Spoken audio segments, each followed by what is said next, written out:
Olá, turma do oitavo ano, tudo bem com vocês? Espero que sim.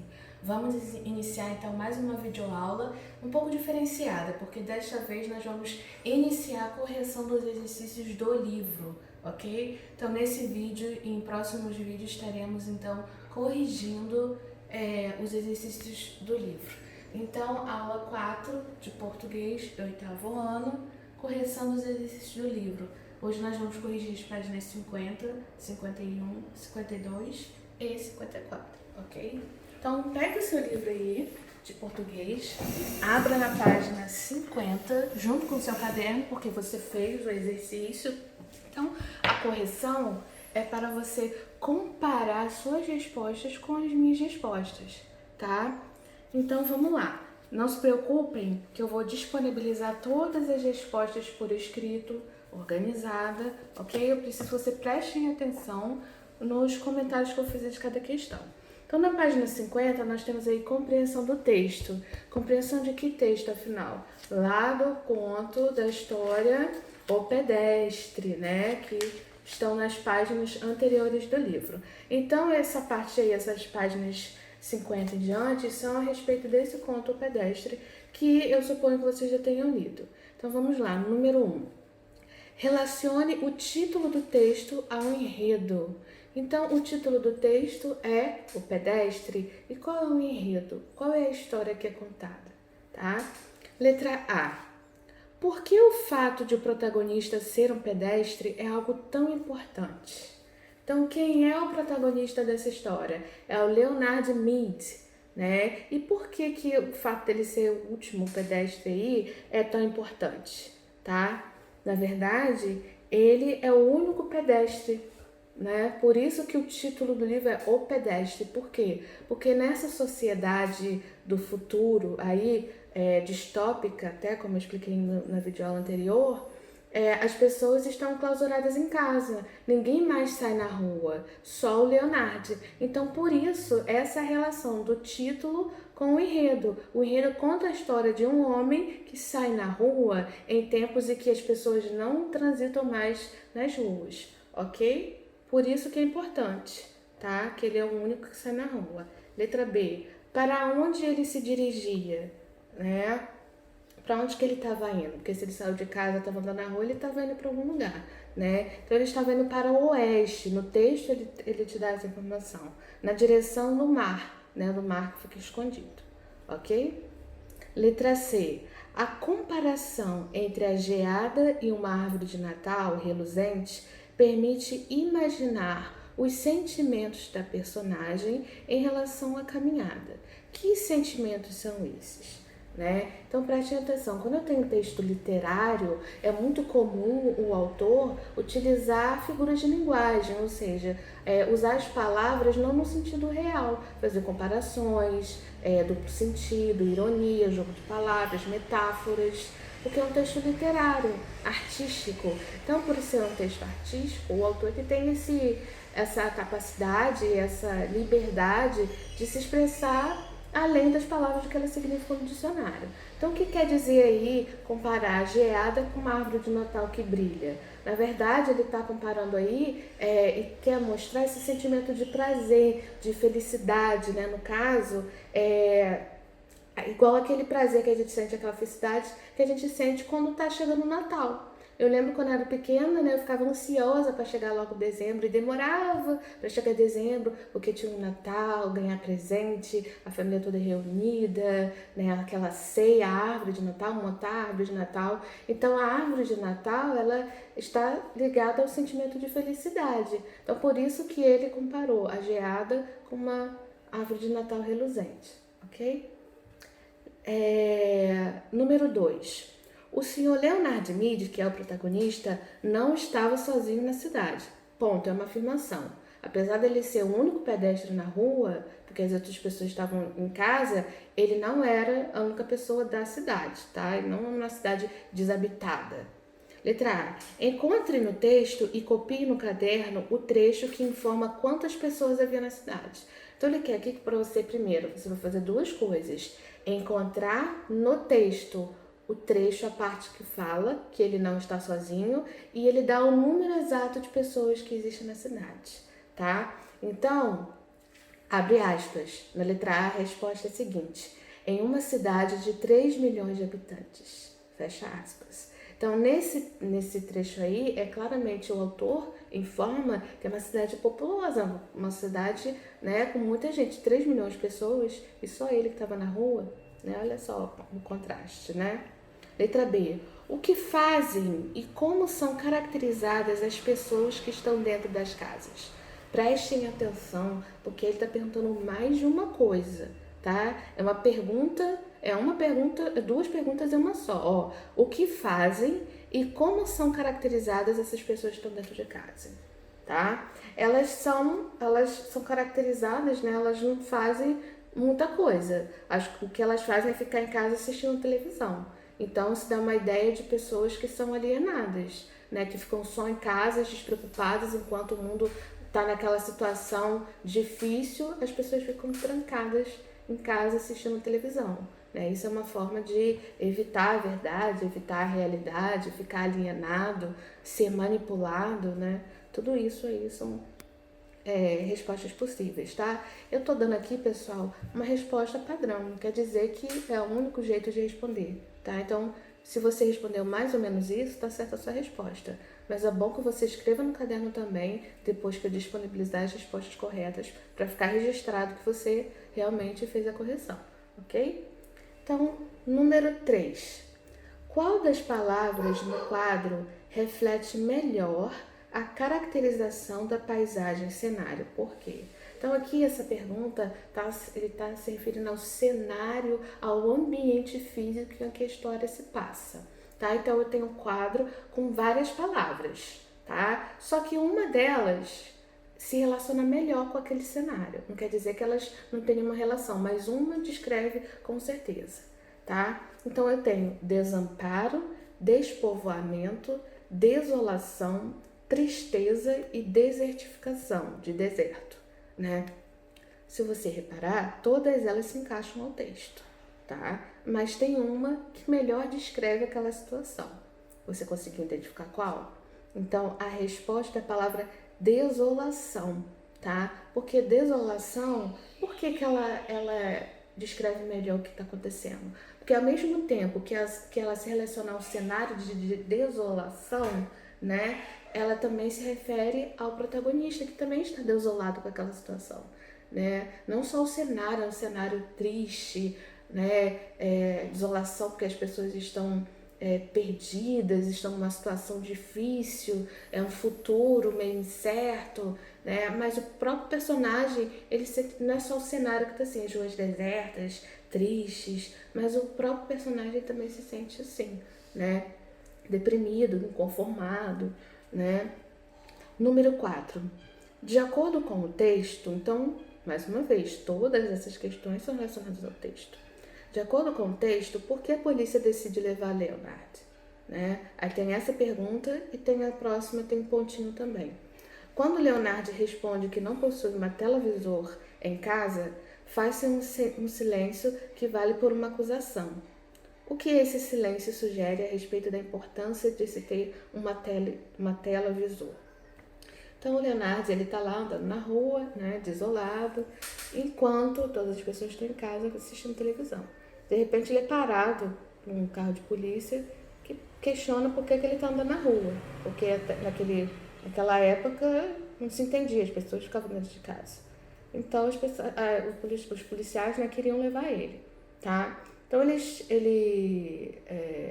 querem levar o Leonard dali porque naquela época, né, não era comum mais as pessoas andarem na rua. As pessoas ficavam trancafiadas em casa. Então o comportamento normal era ficar em casa com a televisor, assistindo televisão. E Leonard, na verdade, ele estava fazendo um movimento contrário, né, uma atitude contrária, que era andar na rua, que não era mais comum. Então, se ele estava andando na rua, ele não se prendia a ver televisão, ele não se permitia ser manipulado. Então, eles questionam, você não tem uma televisor, você está andando na rua, você não está fazendo o que você deve fazer, o que as pessoas são incentivadas a fazer, ficar em casa assistindo televisão, né? Então, é como se fosse o silêncio que eles fazem, né, quando eles perguntam Você não tem uma televisão em casa? Ele fala que não, aí os policiais fazem um silêncio.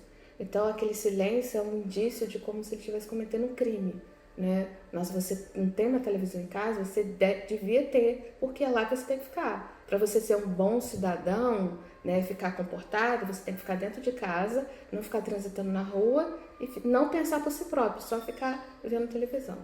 Olha as críticas aí à sociedade que a gente pode se encaixar, né, na nossa sociedade atual, que o texto de ficção científica está trazendo, né?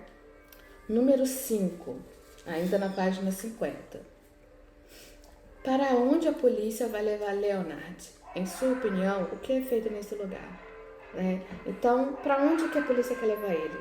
Aí ele diz, para o Centro Psiquiátrico de Pesquisa em Tendências Regressivas, né? Então, por que será? O próprio nome do lugar já indica, né? Centro de Psiquiátrico, ou seja, de estudo da mente, né? De pesquisa em tendências regressivas. Então, será que o fato de Leonard estar andando na rua seria uma tendência regressiva? Seria, porque o normal que se esperasse da sociedade é que todo mundo ficasse trancado em casa, assistindo lá a televisão. Então, se Leonardo está andando na rua e não tem uma televisor, ele estava regredindo. Ele não estava evoluindo como se esperava o governo, né? Que as pessoas se comportassem dentro de casa. Então, uma sugestão para a atividade é que lá eles pesquisavam seres humanos que não obedeciam essa regra imposta, né?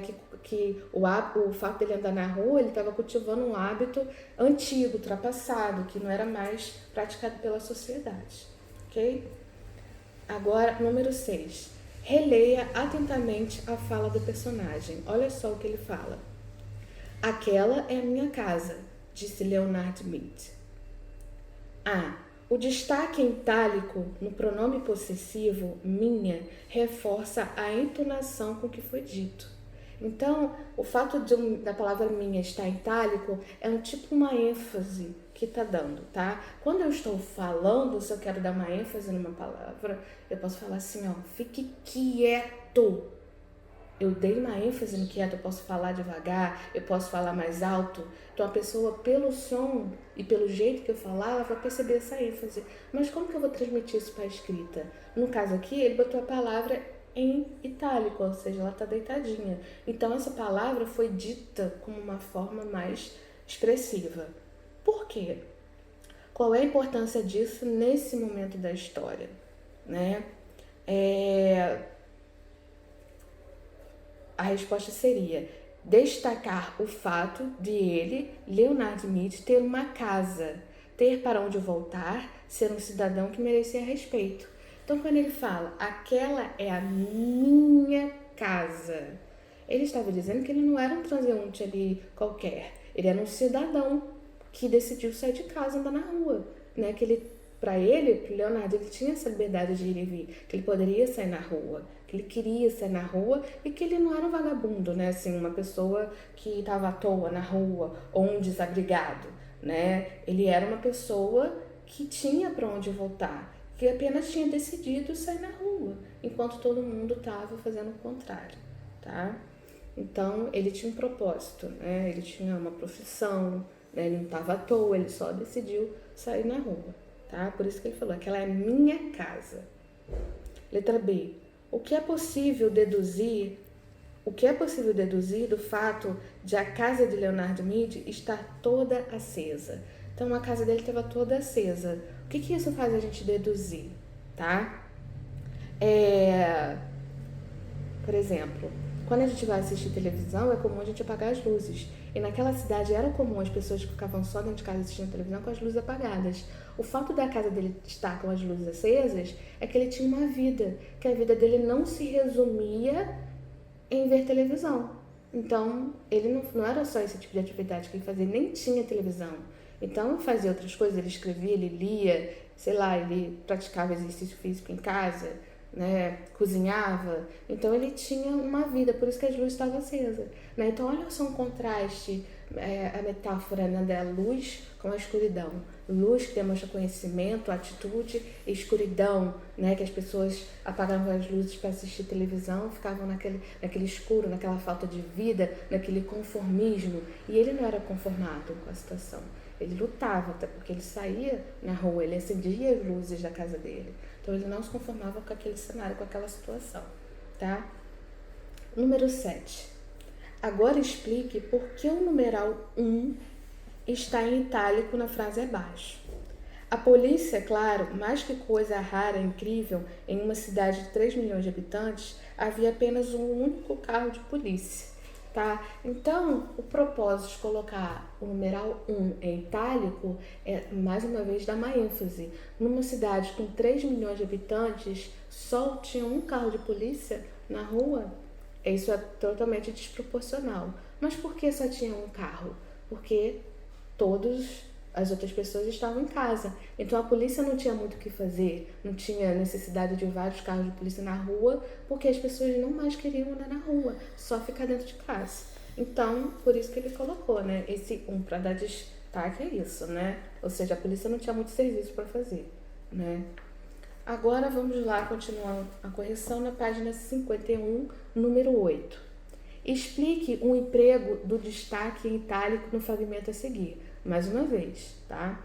Todas as coisas seguiam seu rumo nas casas sepulcrais. Agora, à noite, ele pensou, prosseguindo em sua fantasia.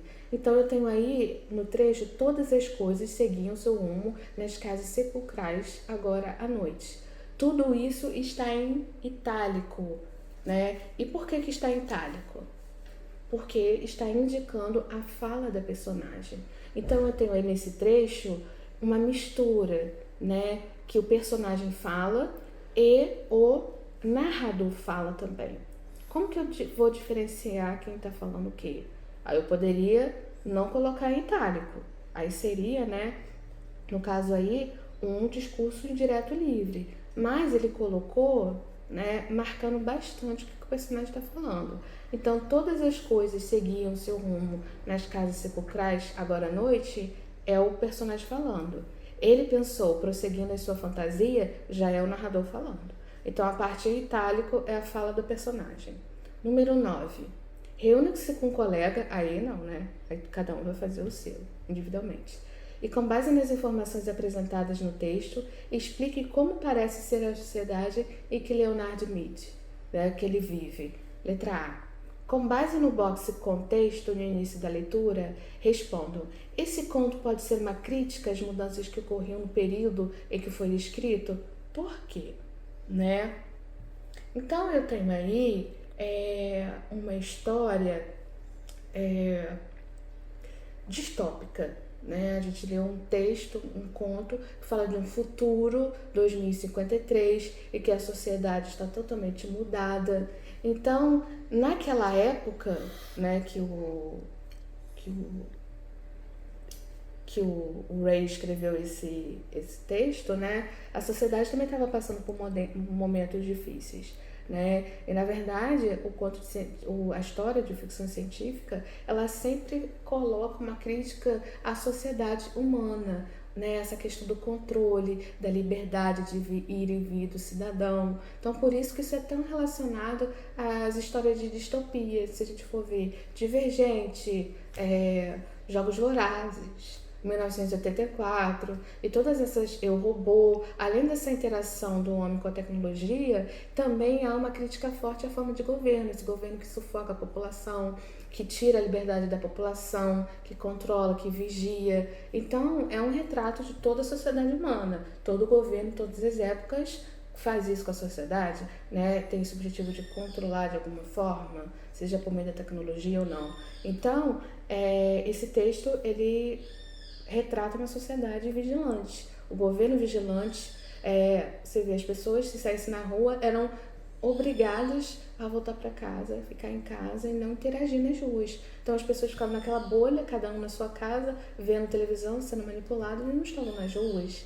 Né? A rua que é um lugar de sociabilidade, de fala, de interação com o outro, né? De você expressar seu pensamento. Então esse é o tipo de sociedade da época, ok? Letra B.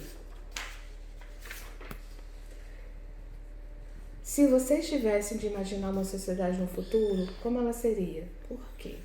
Eu acho que não seria muito diferente, não. A gente pensa no futuro, a gente só logo imagina tecnologia rebuscada, algo que não existe, mas eu sou mais para esse lado da distopia, essa questão do governo, essa questão da liberdade de ir e vir, né? A gente está vivendo esse conto, né? Combina muito com essa época que nós estamos vivendo. Então, repare como a literatura, ela é atemporal, né? É um conto que foi escrito lá na década de 50, tanto tempo antes, e a gente pode lê-lo hoje e discutir como se o tempo não tivesse passado. Então, esse é o caráter da literatura, né? Discutir tempos atuais. Agora na página 51 ainda, de olho na construção dos sentidos. 1. Releia esse parágrafo. A rua era silenciosa, comprida e vazia. Só havia a sombra dele movendo-se como a sombra de um falcão no meio do campo. Um falcão no meio do campo está em negrito. Se ele fechasse os olhos e ficasse imóvel, enregelado, poderia-se ver no centro de uma planície, um invernal deserto americano, sem vento, sem uma só casa, por centenas de quilômetros, e apenas leitos secos de rios, as ruas por companhia. Letra A. Nesse trecho, o narrador usa linguagem figurada. O que é linguagem figurada? É o duplo sentido, é a metáfora. É quando as palavras elas têm um sentido muito além do que está no dicionário. É um sentido simbólico.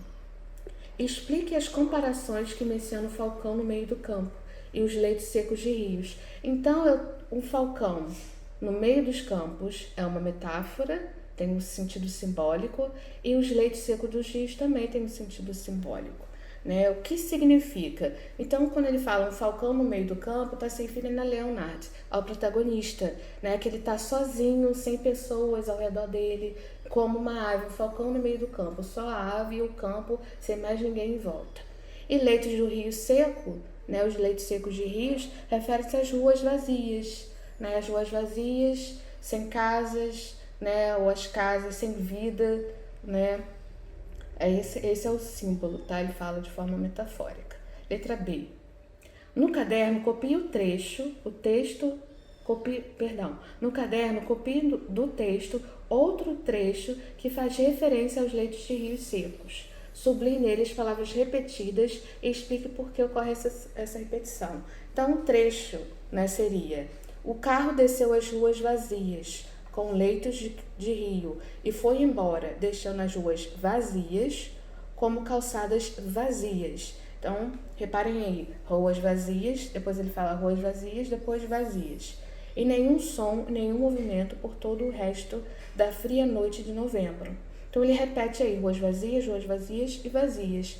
Qual é o objetivo aí dessa repetição, tá? Ele tá repetindo para enfatizar a questão do vazio, que é uma falta de vida. As ruas, a cidade, né, toda ela estava vazia, desolada, sem vida. Então ele não repetiu aqui por erro gramatical, né, mas por ênfase, para dar essa ênfase, esse destaque, que estava tudo uma desolação só, que estava tudo vazio, sem vida, ok? Número 2. Releia o trecho a seguir. E no seu percurso veria os chalés e as casas com suas janelas escuras, e não parecia diferente de caminhar através de um cemitério. Caminhar através do cemitério está em negrito também, onde apenas a tênue luz bruxuleante. Luz bruxuleante é aquela que fica piscando. Você acende uma vela, ela fica oscilando, balançando como se fosse apagar, mas não apagava. De vagalumes surgia em lampejos atrás das janelas. Repentinos fantasmas cinzentos se manifestavam dentro das paredes, dos cômodos, onde uma cortina permanecia fechada contra a noite, ou se ouviam sussurros e murmúrios onde uma janela em um prédio tumular ainda estava aberta. Reparem que eu tenho caminhar através do cemitério, fantasmas cinzentos, prédio tumular. Olha só, todos esses termos estão em destaque e têm um sentido, né? Os elementos destacados no texto acima foram empregados para dar ênfase a que aspectos da história. Então, porque não havia ninguém passando naquela rua. Era um deserto total, né? Um deserto, um aspecto. Repare que ele dá aqui, ó, cemitério, fantasma, prédio tumular. Esse aspecto de morte, né? Essas palavras têm a ver com morte, ou seja, de vazio, de silêncio, né? Então, ele prega essas palavras justamente para dar essa ênfase. Ele ia caminhando na rua e estava tudo vazio, parecia que não tinha mais vida em nada. Então, tumular, né? Então, a morte tem essa conotação de vazio, de solidão. Então, por isso que ele usou esses termos, ok? Número 3. No trecho a seguir, explique com que significados é empregado o verbo tocar. Então, eu tenho aí o verbo tocar. Os sepulcros mal iluminados pela luz dos televisores, onde as pessoas se sentavam como mortos, com as luzes cinza ou multicoloridas tocando seus rostos, mas nunca realmente as tocando. Então eu tenho tocando seus rostos, mas nunca realmente as tocando. O pronome as está destacado em itálico no original. A que esse pronome se refere e qual é o sentido produzido pelo destaque? Então, ele está aqui perguntando várias coisas, tá? Primeiro, vamos falar aqui dessa questão do itálico, né? Ele está se referindo às pessoas, e ao itálico chama atenção para o fato de que as pessoas não eram tocadas, sensibilizadas pelo que viam na televisão. Então, o verbo tocar aí, ele tem dois significados. A luz tocava as pessoas, ou seja, como a luz do sol não toca o nosso rosto, a gente não sente aquele calorzinho, então é aí tocar de fisicamente, tá? Tocar, o toque, o tato, tá? A luz chegava até os olhos das pessoas, então tinha um contato físico. Mas ao mesmo tempo que as luzes chegavam no rosto das pessoas, as pessoas não eram realmente tocadas, ou seja, elas não eram sensibilizadas. Tá? Então, tocar tem um duplo sentido. Tocar de tato e tocar, por exemplo, nossa, eu fiquei tocada com a apresentação musical. Ou seja, eu fiquei emocionada com essa apresentação musical. Então, aí o verbo, ele é metafórico, ele tem dois sentidos, tá? Tem duplo sentido. Vamos, então, para a página 52, tá? Página 52. Eu tenho número 4, tá? Observe as frases empregadas para fazer referência à polícia. Uma voz metálica disse a ele. Disse o carro de polícia com um sussurro metálico. Sibilou a voz fonográfica.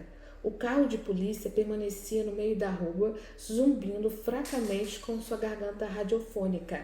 Disse o carro, diz a voz férrea. Então eu tenho metálica, metálico, fonográfica, radiofônica e férrea. Todas essas palavras estão se referindo à voz da polícia. Letra A, que substantivos foram empregados para fazer referência à polícia, tá? Que substantivos? Aí eu tenho várias palavras: fonográfica, metálico, metálica, radiofônica e férrea. Essas palavras não são substantivos, elas são adjetivos, que elas estão agregando qualidade à voz da polícia. Aí aqui na letra A, olha a pegadinha, ele perguntou quais substantivos foram empregados para fazer referência à polícia.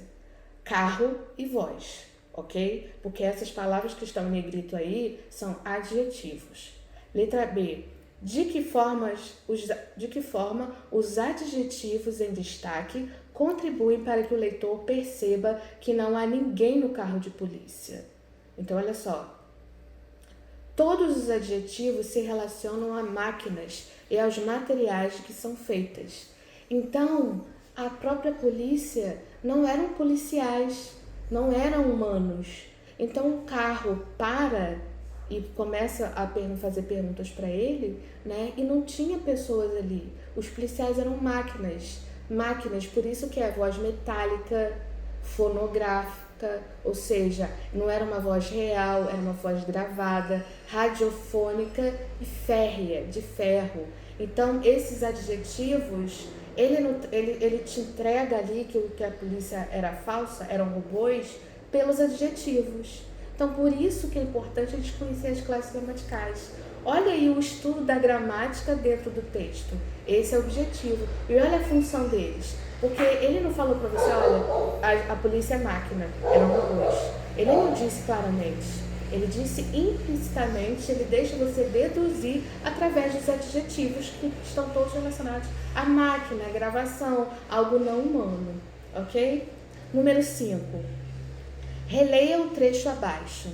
Penetrar no silêncio que era a cidade às 8 horas de uma nevoenta noite de novembro, pôr os pés na calçada de concreto irregular, trincas onde a grama nasceu e seguir de mãos nos bolsos através de silêncios, isso era o que o Sr. Leonardo adorava fazer.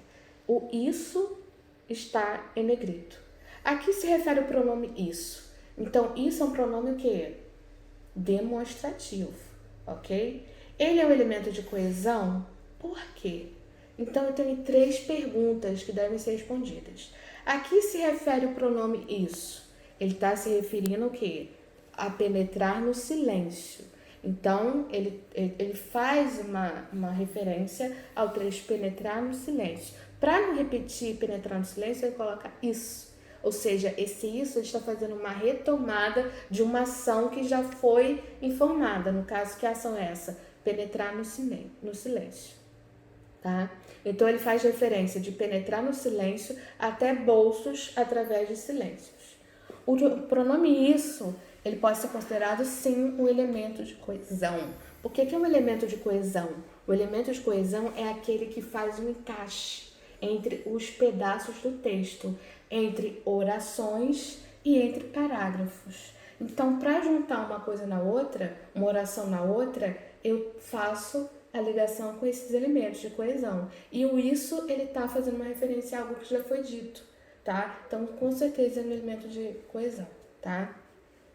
Número 6.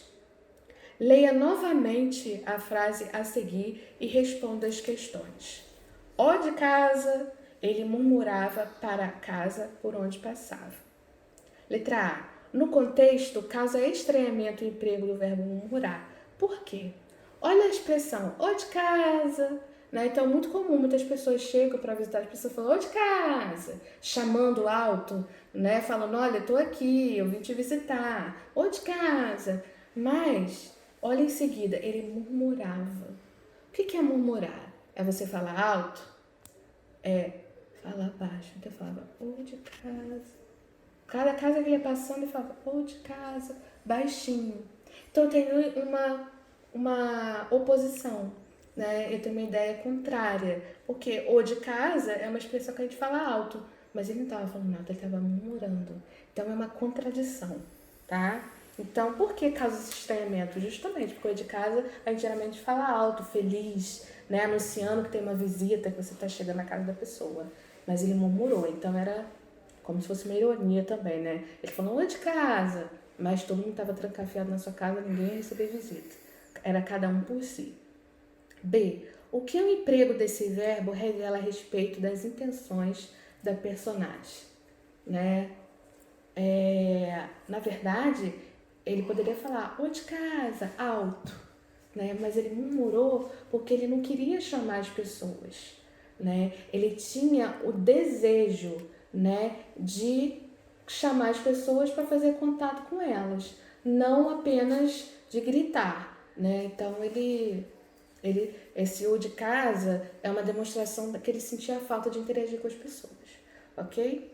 Continuando na página 52, agora vamos para o bloco de exercícios, o conto de ficção científica. Então, até agora, nós analisamos a história, o enredo, né, as linguagens figuradas que o texto traz através do substantivo, adjetivo, das metáforas, né? Agora nós vamos ver um pouco mais sobre a estrutura do conto, tá? Número 1.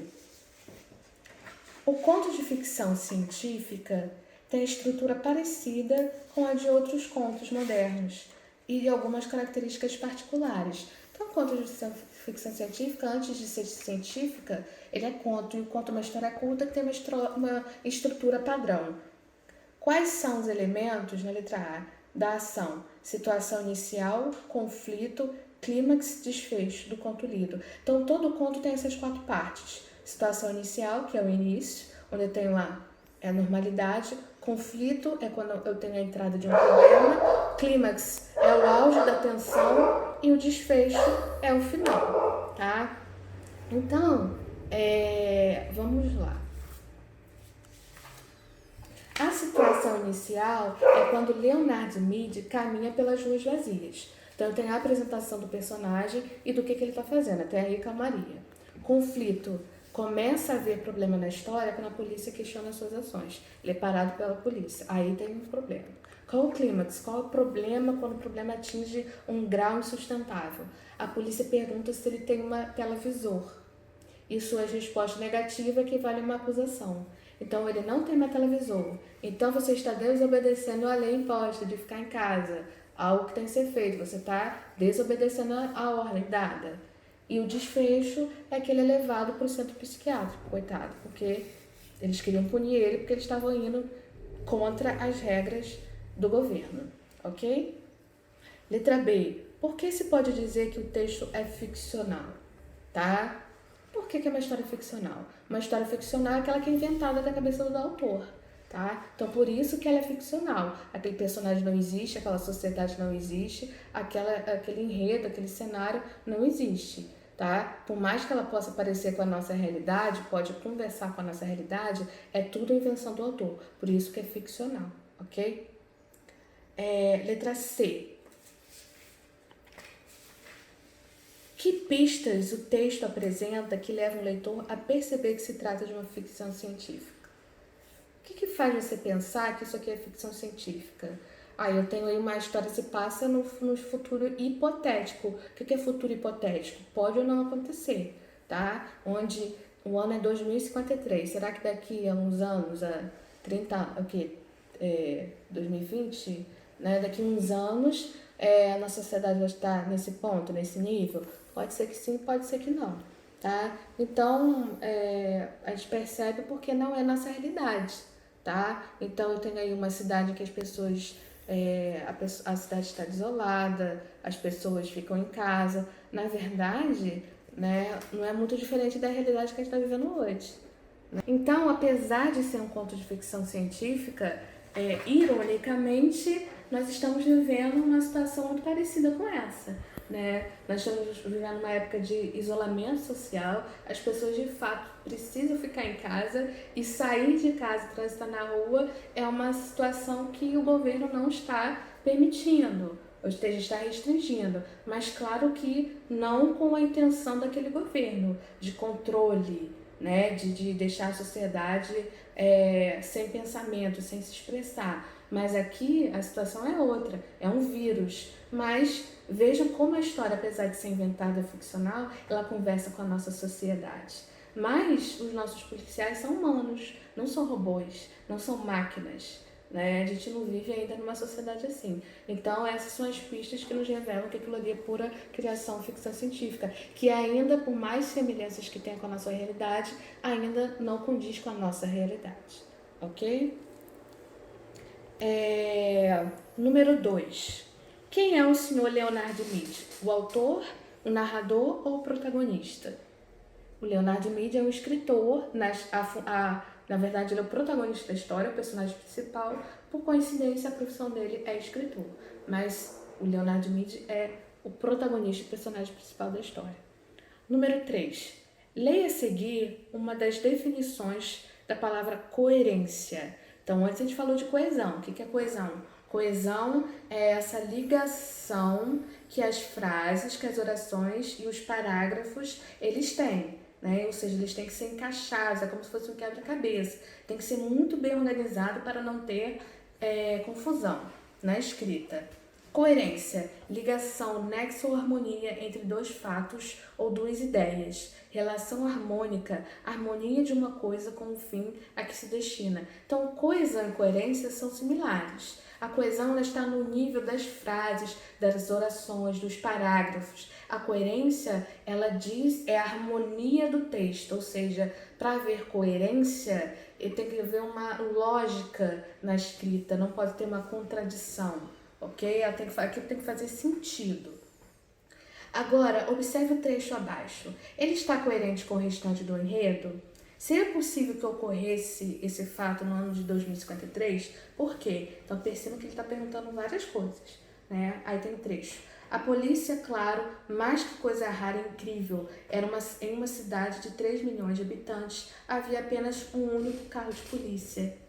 Então, para uma cidade de 3 milhões de habitantes, um carro de polícia só seria suficiente, né? Parece que é incoerente, mas o trecho sim está coerente com o enredo. Por quê? A história diz que as pessoas ficavam trancadas em casa, assistindo televisão. Se as pessoas estão fora das ruas, por que haveria grande número de policiais, de carros de polícia, né, nas ruas? Então faz sentido dentro daquela história. Talvez se o enredo fosse outro, se as pessoas não ficassem trancadas em casa, se eu falar que tem um carro de polícia só na rua e que houvesse várias pessoas andando na rua, né, milhões de pessoas, seria incoerente, né? Porque um carro de polícia só não vai dar conta de tomar conta de todas essas pessoas. Então, é sim coerente, ok? Então, vamos terminar nossa correção fazendo organizar o pensamento da página 54. Esse esquema aqui, ó, que ele pergunta sobre o conto de ficção científica, ok? Então, esse é o último exercício que a gente vai corrigir nesse vídeo. Então, ele pergunta aqui, conto de ficção científica, quais as características desse gênero, tá? Então, o conto de ficção científica, ele é como todo conto. Tem situação inicial, conflito, clímax e desfecho. Tem personagens, tem cenário, tem um enredo, como toda narrativa. Mas o conto especial de ficção científica, ele tem recursos tecnológicos, ele fala de cenários ainda que não são possíveis na nossa realidade, né? Recursos de tecnologia que ainda o homem não conseguiu inventar, não conseguiu criar, situações, né, também que ainda não fazem parte da nossa sociedade. Né? Por exemplo, um carro de polícia que a polícia não é humana, é uma máquina, são gravações. Né? Então, ele sempre tem esse aspecto tecnológico, né, que se afasta da nossa realidade. Aí ele pergunta, quais recursos são importantes nesse tipo de conto para prender a atenção do leitor? Então, toda história tem um objetivo, e um dos objetivos dela é atrair o leitor. Como que ela vai atrair o leitor para ele poder se interessar na leitura? Ela tem que lançar a mão de alguns recursos, né? Então, ela lança a mão aqui da verossimilhança e do suspense. Toda história de suspense tende a atrair a atenção do leitor, essa expectativa criada, o que vai acontecer. Nossa, ele tá andando na rua sozinho, ninguém mais tá andando, só ele. Chega um carro de polícia, a gente já fica naquela expectativa, né, do que vai acontecer, tá? Não confunda o suspense com o terror. Tá? O suspense é aquela criação de uma expectativa que você fica ansioso para saber o que vai acontecer. E a verossimilhança é a aproximação com a verdade. É claro que dentro desse texto aí, muita coisa se afasta da nossa realidade, mas muita coisa também conversa com a nossa realidade. E essa semelhança com a nossa realidade se chama verossimilhança. É que a gente entende que aquilo ali poderia realmente acontecer. Ok? Então vamos encerrar aqui a correção. Eu peço para vocês assistirem esse vídeo, prestar atenção nos comentários e eu vou disponibilizar para vocês, tá? Junto com o vídeo, todas as respostas organizadas, certinho, para vocês escreverem no caderno. Mas eu acredito que não adianta esperar a correção do exercício para fazer exercício, tá? Porque depois o caderno de vocês será avaliado. Então, eu vou querer ver a sua resposta e depois a cópia da resposta da correção, ok? Comparem as respostas para ver o que você respondeu, para ver se é realmente aquilo, se faz sentido. Não apague sua resposta, vá lá depois no caderno, depois de assistir o vídeo, coloque a resposta certa, organize seu caderno que ele será avaliado e contará ponto, ok? Então nós vamos dar prosseguimento à correção dos outros exercícios nos outros vídeos. Tchauzinho!